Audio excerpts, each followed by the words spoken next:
there's no music if you have no body to play it with. So take care of your body first. You getting into the gym and you lifting weights and working on muscles it's physical therapy for the benefit of your playing. But the truth is, nothing works like just taking care of the simple stuff: diet, exercise, and sleep. Take care of that, and you'll be fine. Join us as two musicians and fitness coaches discuss strength, wellness, and fitness in relation to musicians, artists, and performance.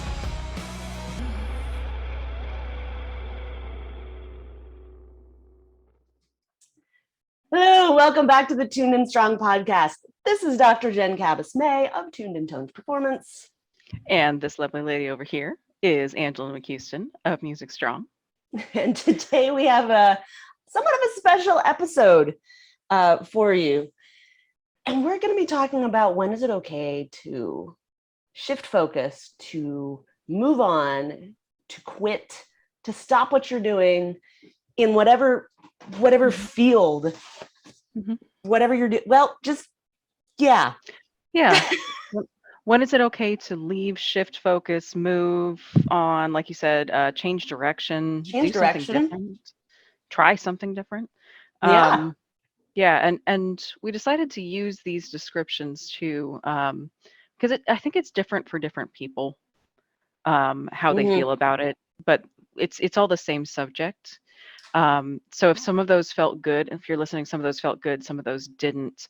Those are potentially important things to note, because I know for me they would be. Right. Some words feel better than others. Yes. I don't like the word quit. Right. Sometimes it's okay to, instead of thinking about quitting and giving up, right? That's like one side of the spectrum. The other side of the spectrum is just changing your direction. You're still moving and you're moving forward, but that forward is in another way, very possibly. I'm more a fan of that.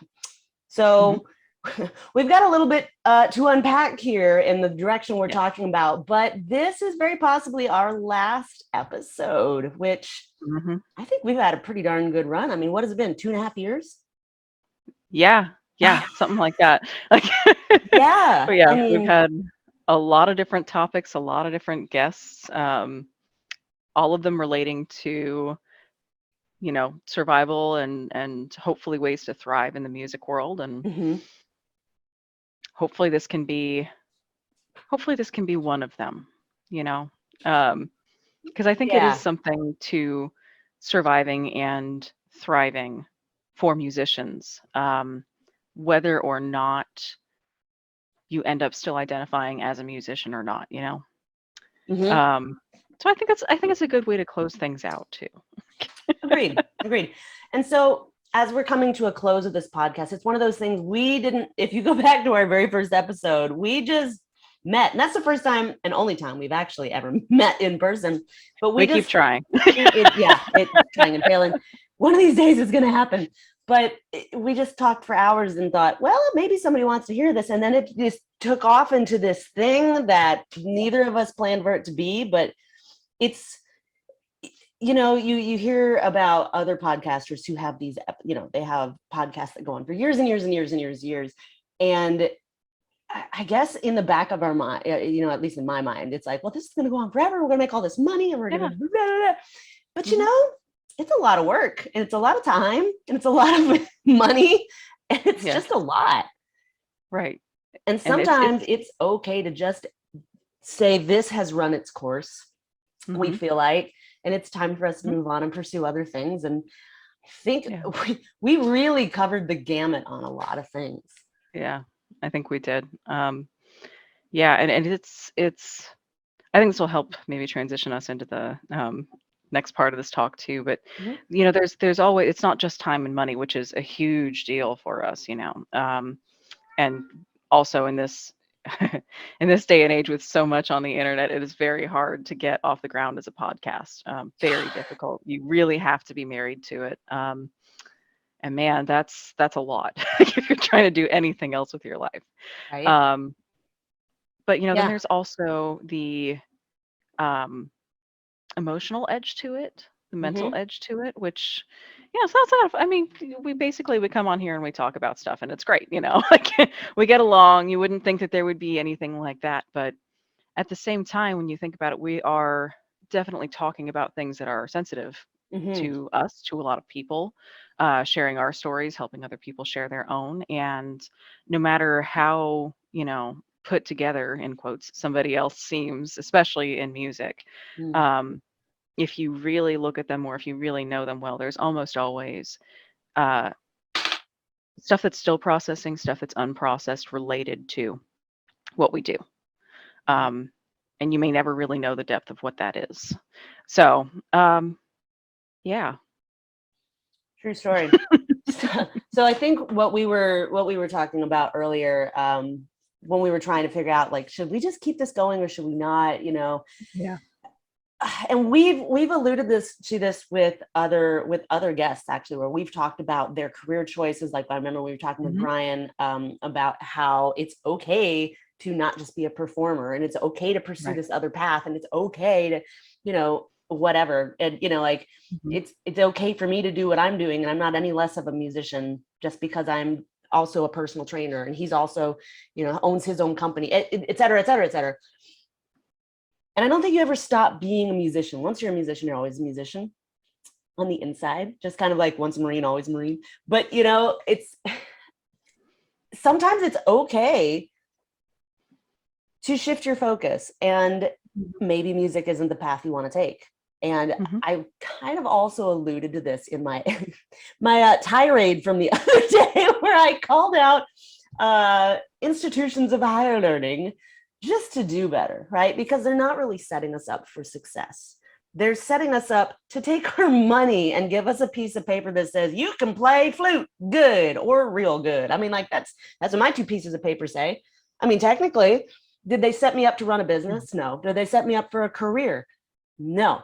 They did say, well, if you want a career in teaching, you got to get one more piece of paper. And I was not willing to jump through that hoop, and that's also something we want our audience to understand, is that whatever path you choose, wherever, if you go to college or you don't go to college, if you go to college and stop at a bachelor's, that's fine.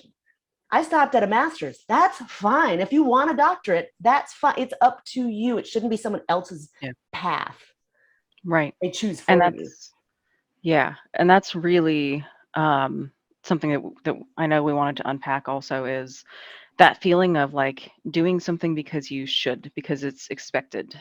And I know we've touched on this before. I don't know if we've touched on it to that degree, but that we were talking about this the other day, and there's, say you get into music school and you start out and it's expected that you're going to do your undergrad, but there's that, like, well, why don't you go get your master's next? Well, why don't you go get your doctorate like that?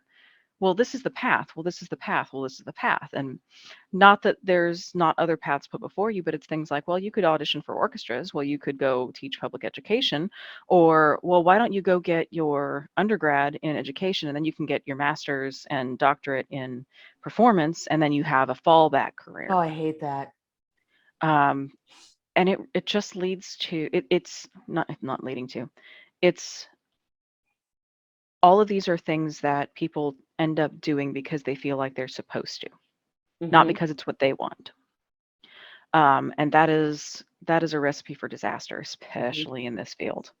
Like, you think about how tenuous so many of our primary job opportunities are, right?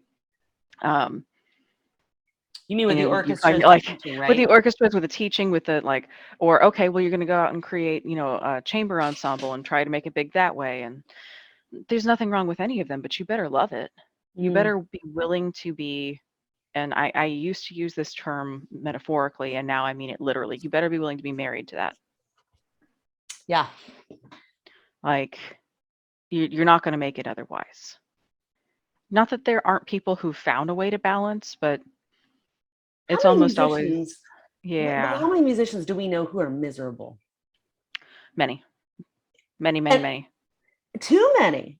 I mean, this is something that people, this is such like a creative, should be a joyful, fulfilling thing that we get to do, because not everybody is a musician. Not everybody's blessed with that kind of talent or ability or whatever. But I feel like so many of us get stuck and pigeonholed into that path that you should take because somebody said, well, you have to have this to blah, blah, blah. Well, who said that has to be your path anyway? You know, it's like it's expected you will teach lessons. Why? Not everybody's a good teacher. Do you like teaching? I know a lot of people who have a full studio who are not good teachers. They're not. There's something about the perception that that's how they get their students, and they're not good teachers. You know what I mean? And they hate it too, which is like a double whammy. I'm like, why would you go and pay all this money to get a degree in music if you end up hating it? Why would you take on all these students if you hate it? Why?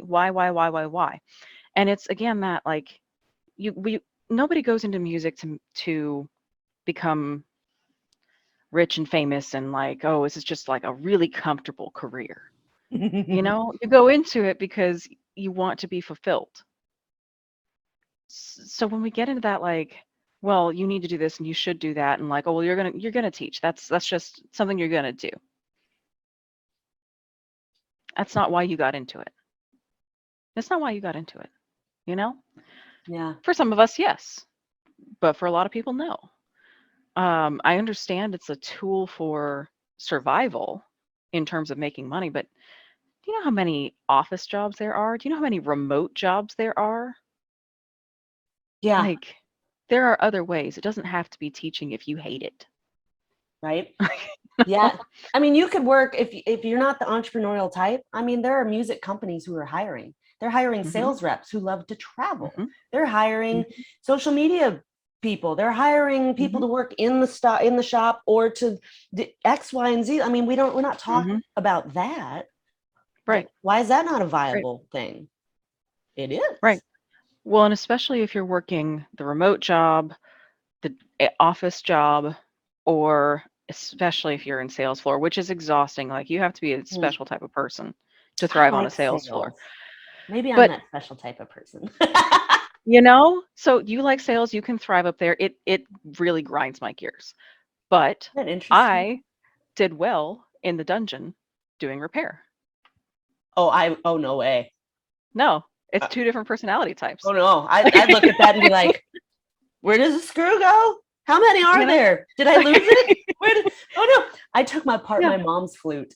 We had some guy come teach us, and from J.L. Smith, I think it was J.L. Smith himself. He came to teach us how to take apart our flutes and put it back together. So I went home and tried to do that with my mom's and clean it up. It doesn't play now. I haven't told her. Well, if my dad's listening, he's gonna tell her now. And well, you know, she hasn't played it, but it's like I don't have that, I don't have that ability. But in sales, I see sales as something I do for people to help them get what they want. You know, and I'm just like the guide on that path. I think that's fun. Yeah. But whereas like everybody, I understand that mentality, and that's I ended up being pretty decent at sales because that was my mentality. Like straight up telling parents like, no, don't waste your money on that. Please don't waste your money on that.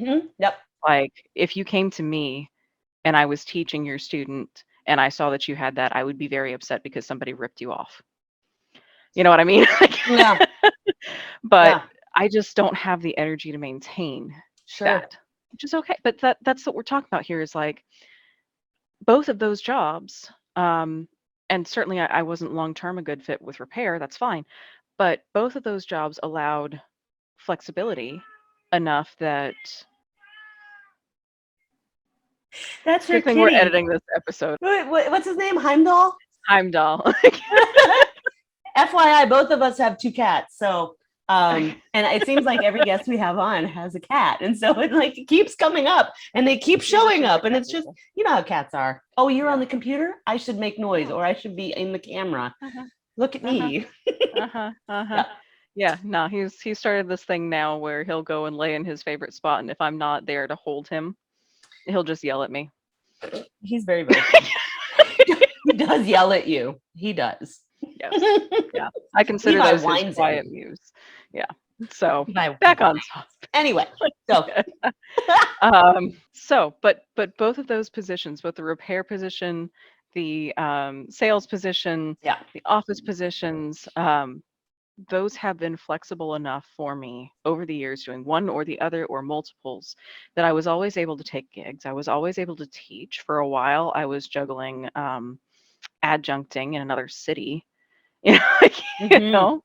there are ways Wow. to do something that doesn't drive you absolutely batty and also support what you want to do. You don't have to hate what you do and hate what you do, or hate what you do to love what you do. Yes, and also what you love to do can change. Yes. Don't feel like you have to be married Yes. to just because I've always loved Mhm. this doesn't mean you Mhm. have to do that forever. Like Right. back in the day, people would work at a company for, decades and retire and get a watch and a pension and blah, blah, blah. That is Mhm. not anywhere close to today. Today, people change not just jobs, they Mhm. change careers like 2, Mhm. 3, 4 times. Mhm. Mhm. And as a musician, I want to challenge you to take a good look at why you're a musician. And if you love what you do, or are you miserable, or it's okay to pivot, to change, Right. to explore Right. something else. Maybe you have a passion for something else, or maybe you need a Right. break. All Right. of those are fine. Right. You're not any less of a person. Right.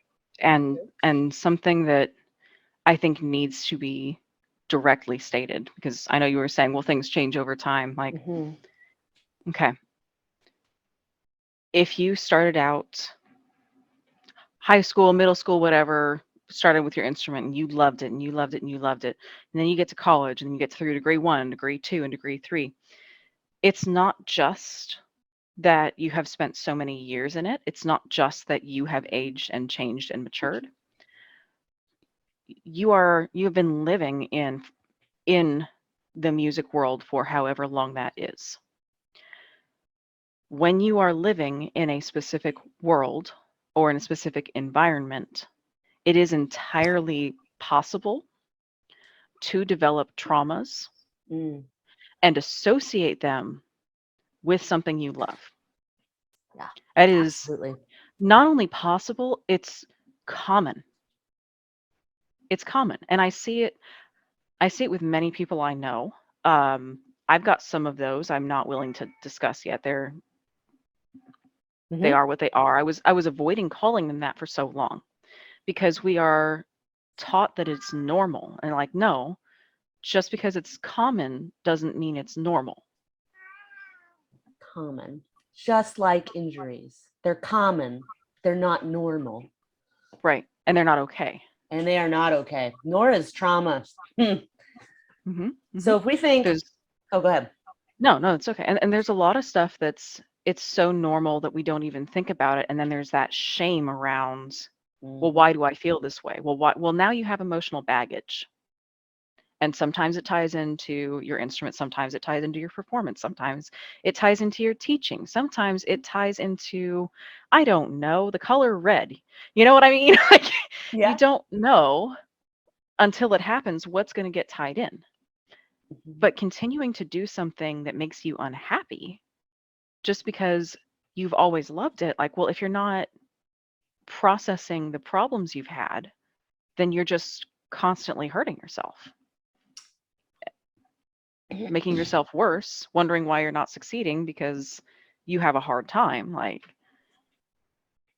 it might not be your fault, or it might be that you just need to work through something and you feel like you can't because, again, oh, well, it's normal. We all went through that.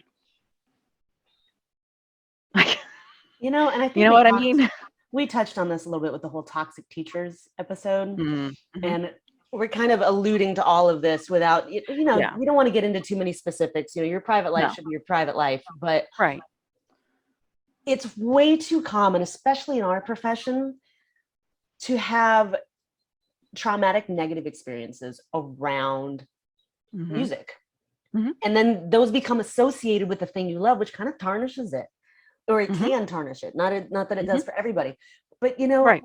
like, for example, when I was in grad school, a colleague of mine that I actually went to undergrad with. She and I were always like head to head competing for every like spot. And I'm like, darn it, she got it. And then it was like, I got it. You know, it was one of those. We competed with each other for honor band through high school and then college, you know, whatever.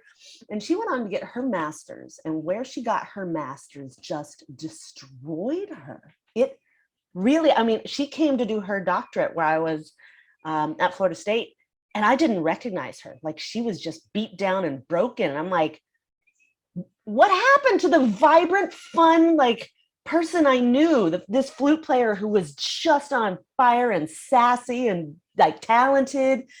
What happened? And every time she'd talk about where she came from, where she did her master's, she'd start crying that the teacher was just so, I guess, abusive, and nothing was ever good enough, you know. And there's this, I don't remember all the specifics, but it was accepted that that was okay for that teacher to be that way and to harm this person's emotional well-being in the name of music. No, it's not. Abuse is abuse is abuse. And I don't care if you're trying to prepare somebody for, quote, the real world, because let's be real. You heard my tirade the other day. Music schools do not prepare us for the friggin' real world. They just don't, right? And harming another person in that name is self-serving. So I'm thinking about her and going, oh my gosh, I hope she's okay now. But she had to go through some, I don't know, I was just really grateful I didn't have that happen, but I just couldn't believe what I was seeing. Like, where's my friend? Where's this confident, sassy, fun person, you know? And that's, the thing is, I'm pretty sure that person is still teaching, the one where she went to school. And this is still going on, and it's just accepted. And I know it's an accepted part of the, quote, curriculum sometimes as well.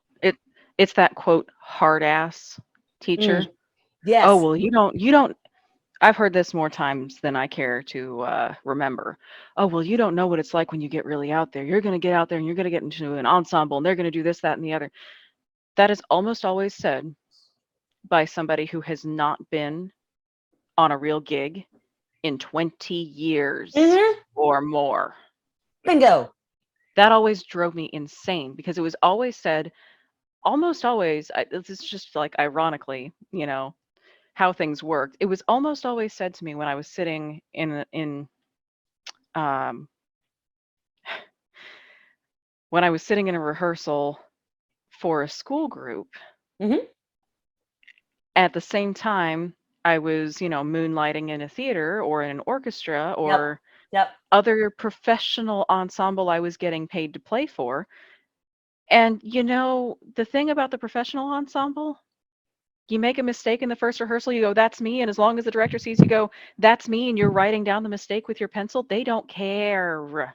You can make the mistake 2, 3 times. After 3 times, yes, they get cranky. But, you know, that's on you.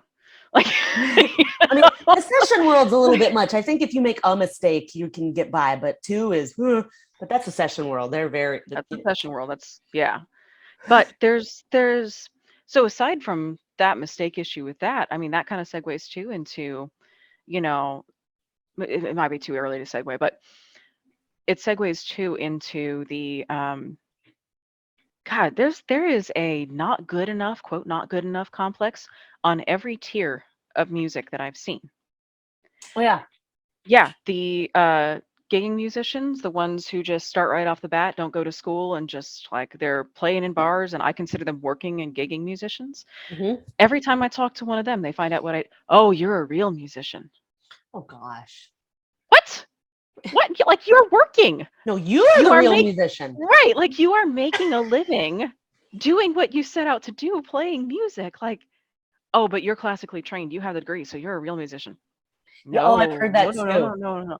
You know, but you can say no as many times as you want. That is what they're carrying. And you get the undergrads, and it's like, oh, well.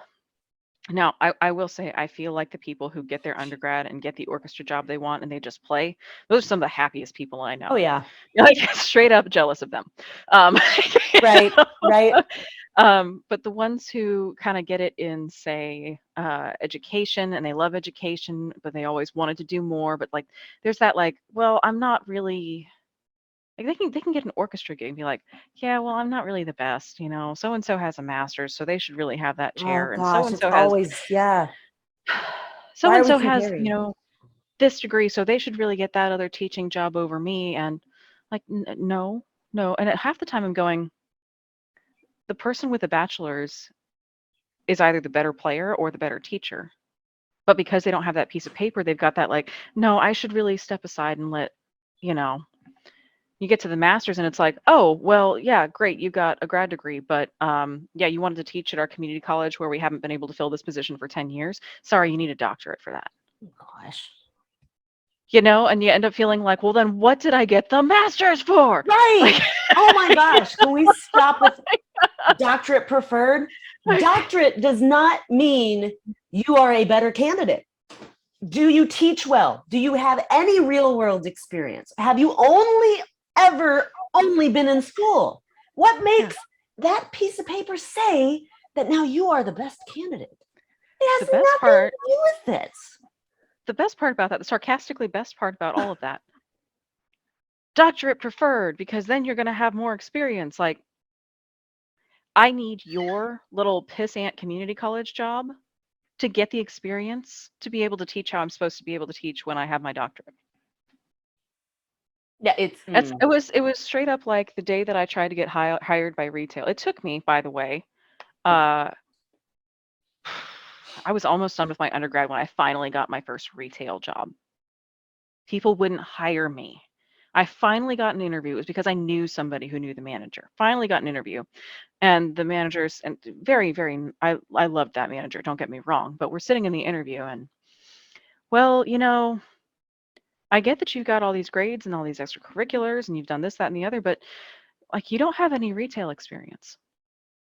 And I literally leaned forward and I went, how am I supposed to get retail experience if you won't hire me? Hello? And like I said, I loved this manager and she just kind of looked at me like, oh. Like, what do you want me to do? You can't get experience without experience. I've been trying for 2 years to get a part-time retail job and I couldn't get one because I didn't have experience. And it's the same thing with when you get to the master's level. Well, yeah, that's the minimum qualification. How do you want me to get a job? Because you get your doctorate and then it's like, okay, well, we want to see where you've been teaching. Well, I can't teach without a doctorate. So see how this goes? It doesn't make any freaking sense. Right. That was literally insanity. Literally. That was the thing that drove me craziest too when I was between my master's and my doctorate. I'm like, I'm supposed to be able to do things now. You're saying that I'm qualified, but then you say I'm not qualified. What do I do with that? You know what I mean? Yeah. So there's that level of not good enough, which I think is still better because better than what could come next, because it kind of lights that like angry fire in people. You know what I mean? Like a lot of people with quote only masters end up going out there and just like lighting their job on fire because they're just so ticked off. That's one way to do it. It's awesome. I attempted to get my doctorate twice, and both times were abysmal failures. And both times I was like, why am I doing this? What's my point? Also, how am I going to pay for this? When I get it, why do I want it? Just so in case I want to teach? This is dumb. I'm not doing this. So I didn't. But I mean, like, why was that the path? And I know. Look, there's nothing wrong with getting the doctorate. I know a lot of people who get doctorates in all kinds of different things, music included. They've got a reason for it, but it's where I have the beef with the educational system, where you're just expected to do this just in case. What? Yeah. What? That's not okay. That's not okay. No. Especially with the doctorate. It costs so much of a person to get a doctorate. I'm not talking just financials. I'm not talking about just what you see. There's a process there that I wish somebody had told me, really. And you don't get told because you're expected not to talk about it. There are reasons. I understand them. I do. Um, I don't think they're working the way that they're supposed to. That's my personal opinion. But there are reasons for not talking about it. But what it ends up is you get shaken pretty hard because, I mean, we all know how hard the undergrad was. A lot of people know how hard the master's was. The doctorate's a different level. Yeah. You go through some stuff. You do. And when you come out of it, like I keep going back to this example. There was a 1-year temp job up in Tennessee, Cookville. 1 year. I know, temp that's where I got position. my undergrad. It was covering a sabbatical, 1 year temporary.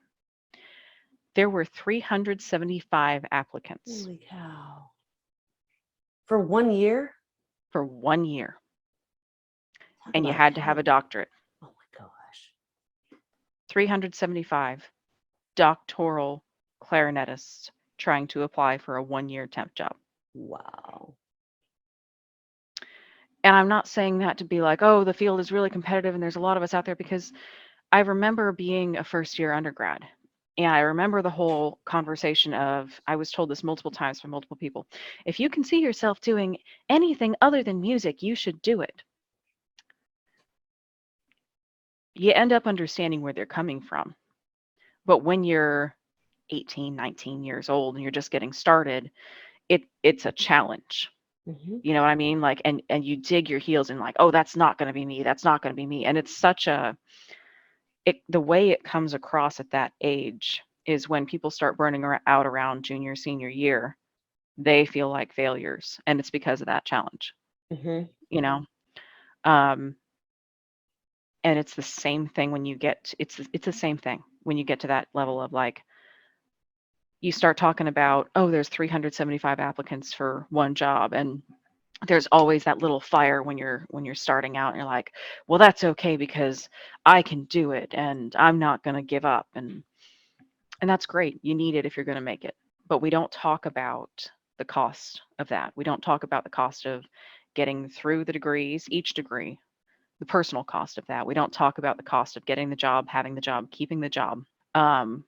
But if you're paying attention to, if you're trying to pay attention to, and if you're lucky enough to have people let you in, every tier along that way, you really see the cost. You really see what it does to people. If you get to the point where you really... I'm not sure if I really want to say this, but okay. So I got my degrees in performance because I've always loved flute. The minute I discovered it, I was obsessed. The minute I learned how to play, I was obsessed. I was that kid. It still has that obsession for me. I still love to play. We played concert band with the Army band yesterday. We just sight read for an hour and a half. It was amazing. It made my heart so happy. And the music we picked was awful. It was supposed to be good, but it was like highlights from Jurassic Park. And I looked at the the XO and I was like, Chief, pretty sure this is just the end credits, where they cram everything together and like highlights. This is the middle stuff nobody heard. What is this? Where's the Jurassic Park theme? That kind of stuff. But I was just so happy to be making music with my fellow musicians, because in the Army band, we do a lot of admin and we do a lot of Army. We don't actually get to play that much sometimes. And we're like, can we please? We have a lot of people who are out, right? We finally had enough people to have a concert band rehearsal, and it was just so much fun. When I go down to play with Sinfonia, I'm just beside myself. I'm so happy to be there. I'm just like, I don't care what part I get to play. I get to play. It's just, I'm that flute nerd. No apology necessary. But when I founded Music Strong, because I'd always had a love of fitness, and I'm like, well, how do I put these should I put these together? Am I selling out? Oh no, I have performance degrees. I don't have a business degree, blah, blah, blah. And that was something I really had to wrestle with. And I finally came to terms with, no, I'm not selling out. This is what I was put here to do. But even that has changed, because, the whole, I got my master's and went, well, now what? Well, I guess I should be a personal trainer, because at least I can make money in that, because Panama City could care less about flute lessons. So I was stuck there. Well, I guess I'll be a personal trainer. Well, Panama City could also care less about personal training. So, then I come to Nashville and it's a whole nother ballgame. But even now I'm pivoting because I'm moving away from personal training into a new business model that I'm super excited and terrified at the same time about, because I'm moving into the area of the unknown. And I don't know what I don't know. And I don't know where to find the answers, but it's like, no, this is the new thing. And I can still be a musician, but it's okay. I've been a personal trainer for 12 years, and it's, you get to that point where it's like, I'm done.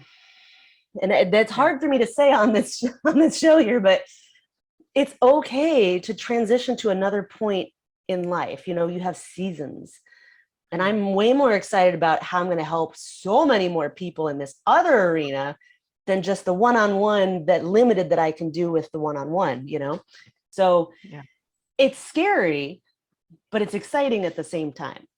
And you're not a sellout, and you're not any less of a person or a musician or any of that. Now, that's just coming from me, and thankfully I don't think I have too much trauma surrounding it, but maybe some, but that's just on my end.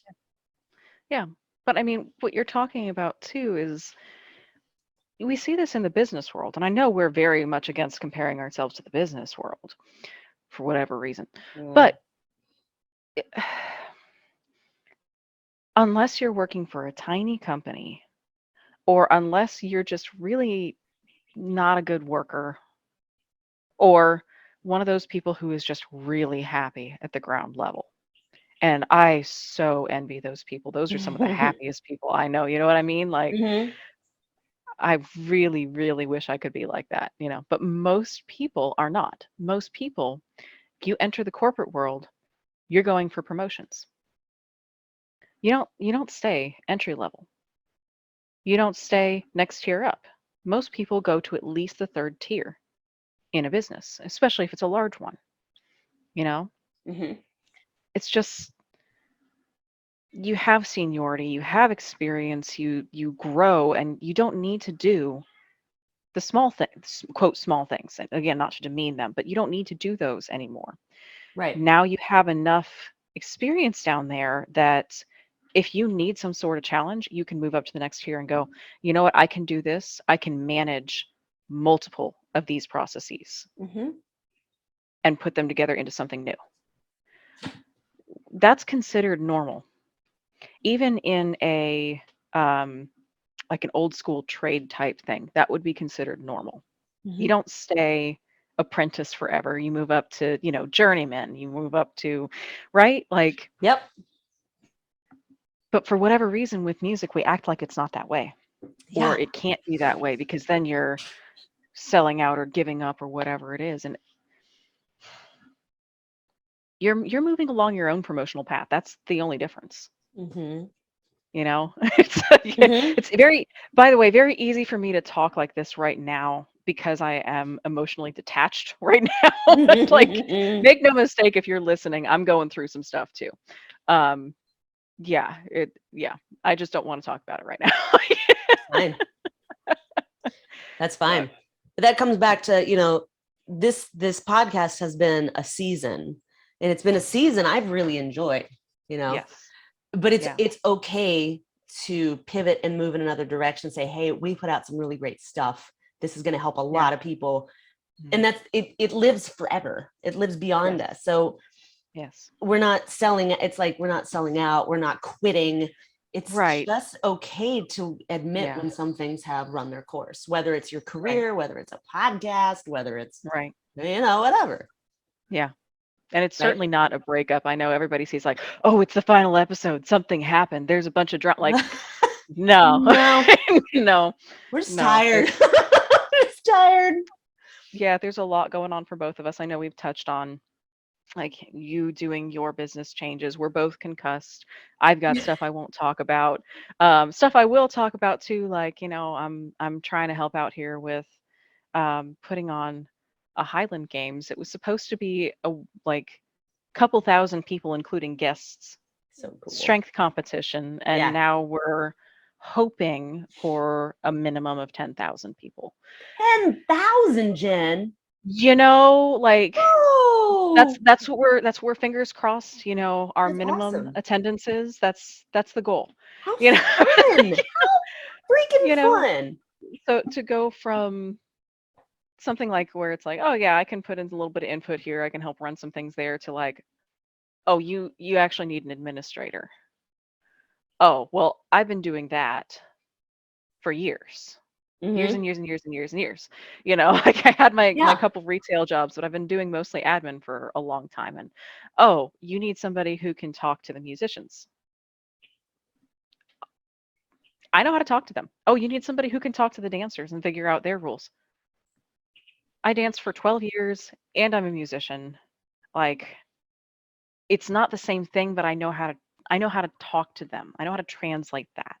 You know what I mean? It's not weird for me. It's not like coming and going, I know nothing about dance because I do this other thing way, way, way, way on the other side of tasks, and now I've got to figure out what you need, like, no, there's some bridging there.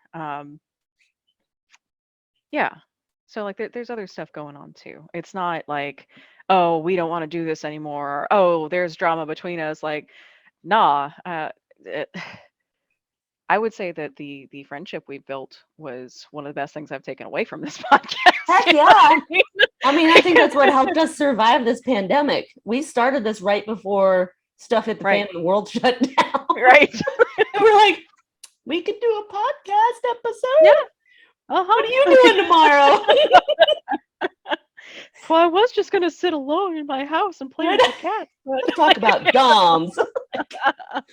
Yeah, no kidding. Yeah. No kidding. Like that was a total godsend. So, yeah. Who knows? Maybe at one point we'll do another episode here or there, but it's okay to say this has run its course. We have had a really great run and interviewed some amazing people, and hopefully we have introduced you to some people you wouldn't have known of otherwise, that now you can have them as a resource.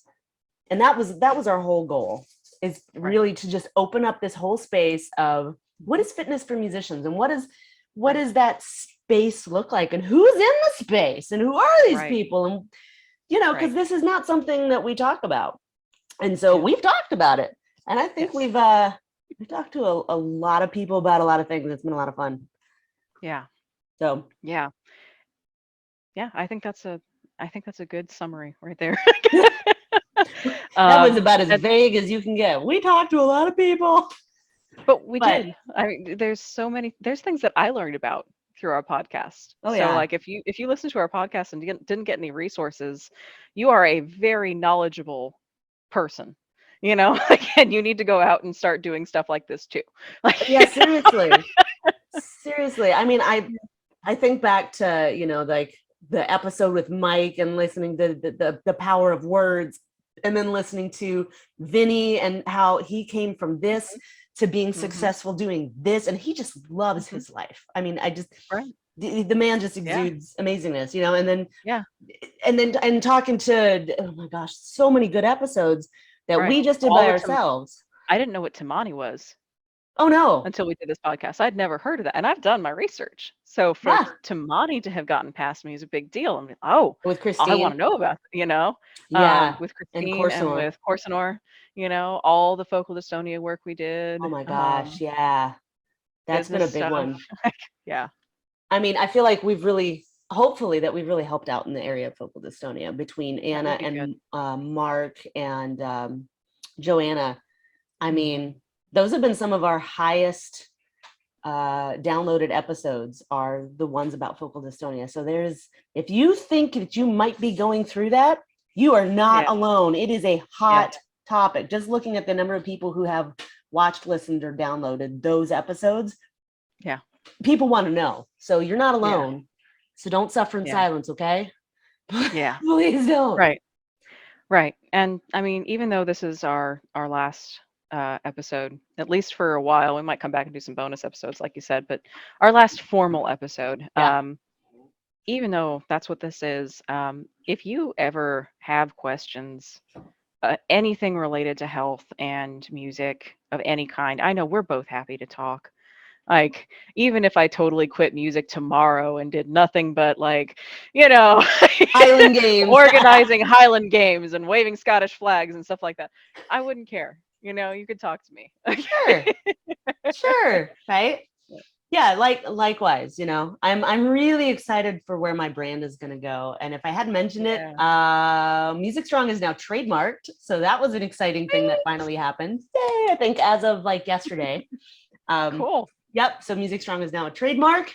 Very excited about that. And as a brand, we're going to be moving forward in not a totally new direction, but more as a corporate wellness type thing, to be able to help musicians where they are instead of just doing one thing. And I'm stoked. So without giving too much away, if you know any, if you are this person or you know a person who is into wellness for musicians, whether it's or in the wellness field, but they are passionate about helping musicians, I have a resource list and a referral list that I am compiling, but I'm also looking for people here in Nashville. I know I have some people listening in Nashville. So if you're here, my gosh, please let me know. I've got a hand therapist, a physical therapist, and now a active release technique person, active release technique artist. What do you call that? I don't know. Practitioner. I know what you're talking about, but ART is just one of, it's amazing. So I've got these people all on board, but I'm looking for an acupuncturist. I'm looking for more personal trainers. I'm looking for that. So if you are one of those people or you know somebody, please have them get in contact with me ASAP. And keep a lookout on the socials for what's going on. I'm super excited. And I'm super excited for you with the Highland Games. 10,000 people? What? That's our goal. That's our goal. It's amazing. We're hoping for it. We've got... So cool. The website isn't even live as of the day that we're recording this. The website isn't even live, and we've got almost 200 people on our mailing list. That's awesome. That's so fun. We haven't done any formal advertising, and I'm like, we could actually do pretty good on this. Okay. You know? Right. So I think that wraps us up for today, and for our lovely little podcast here. If you've been listening from day one, or if you joined us today and decided you wanted to go back, or just listening to this as a one-off, thank you for being here. Thank you for your support. As always, you can always find Angela at Music Strong Fitness. Music Strong Fitness is your Instagram, right? That's Instagram, yeah. Yeah, Music Strong on Facebook. Keep an eye out on those things for updates in her new business. You can find me. My business Instagram is at Tuned and Toned Performance. That's tuned with a D and toned with a D. You're going to have better luck getting me, though, these days on Doc Beefcake. That is my personal handle. I so love that. I love it. I'm not giving it up. So no shame here. So if you ever want to talk to me, reach out to me there. My website is still live. I think I'll leave it up for the time being, but we're both happy to talk to you. Please keep sharing if you liked any of the information we had on any episode. Please keep sharing. Please do. This is a series that should be able to help musicians for at least the next decade or so. You know, like possibly beyond that. It depends on what steps are taken, but if the information doesn't get out there, it's not going to help anyone. So exactly. Yeah. And I have thought about, I'm going to put this out there. I'd like your thoughts, and I'm not in any way committing to anything. I have thought about doing my own Music Strong podcast. I've had people tell me I should, but then doing this, I've really enjoyed having a co-host and someone that, you know, it's been so nice not to just hear myself talk, you know, and have it all. It's a lot of work. So I'm curious, like I might continue this on some other platform under the Music Strong title, but if that's something that you think would interest you, drop that in the comments and let us know. So it wouldn't be for a while, but I'm thinking about it, but I need a break too. I'm tired. So thank you for listening. Thank you for joining us on this journey, whether you just started today and you can go back through all, 70 some odd episodes. We're getting up there. Almost 100. I don't remember how many it is at this point. But if you're watching this on YouTube, please go check us out on our audio platforms. If you're listening on audio platforms, please go check out our YouTube channel. YouTube channels, that really helps us reach more musicians. Even though this is done, the more you watch on YouTube, the more YouTube shows it to other people that are in this demographic. And this is how we keep the mission going even after the series has ended. So please do us a favor, go to our YouTube channel. If you're on audio platforms, that'll be in the show notes, and subscribe to it, listen to it, watch it. Heck, we don't care if you play it in the background. If it's something that, you're just listening, you're listening on headphones, you're playing in the background, you're not even watching it. I know that's how people do, but that really helps us continue to reach musicians who need to hear this kind of information. And thank you for joining us. We've really enjoyed having you in our space and allowing us into your space. So, all right. Signing off. Thank you, everyone. Bye-bye.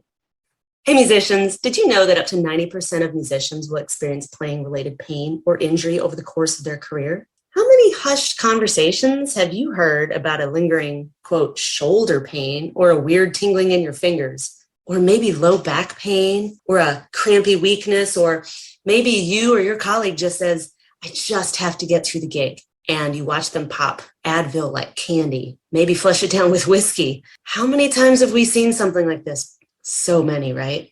Well, it's time we start talking about our struggles, our pain, our frustrations in a private space where we don't just complain and mobilize and blindly stretch, but we learn how to strengthen our muscles, our career successes, and build each other up. I've got a brand new program that combines all of these things, and I want you to be a part of it. It's a community, not a workout. It's a community with group coaching and great content that in 12 weeks will have you understanding more about your body, what you need, and how you work so you can avoid that career-threatening injury. The 3 things that musicians don't want. We don't want to be injured. We don't want to have a lack of stamina. And we don't want to be clueless, AKA when you hurt, who do you go see? Just a quote doctor? Well, this program addresses all of those things. You're going to walk away with an immense knowledge of who to see. You're going to be empowered because you're going to know what to do should you ever get injured, or should you have a colleague that gets injured. You will be able to actually offer appropriate advice. You're also going to learn about the body and the anatomy as it relates to playing your instrument and your own anatomy. And then you're going to learn how to build not just your strength and endurance, but you're going to learn how to design your own corrective exercise program. So I hope you will join me in this new program. It's called the Music Strong Pilot Program, Job Security for Musicians.